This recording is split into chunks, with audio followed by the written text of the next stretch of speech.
โสดทั้งสดทั้งโสดลูกเมียบ่มีอ้ายฮักจริงหวังแต่งขอน้องคำแพงฟังอ้ายเด้อตีเสื้ออ้ายเถิดคนดีอ้ายมักอีหลีบ่ได้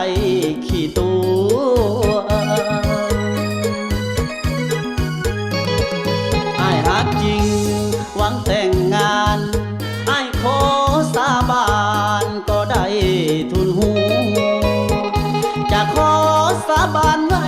ว่าขอให้ฟ้าผ่าถ้าอ้ายขี้ตัวเห็นใจเธอทุนหัวอ้ายหักหมดตัวหวังแต่ง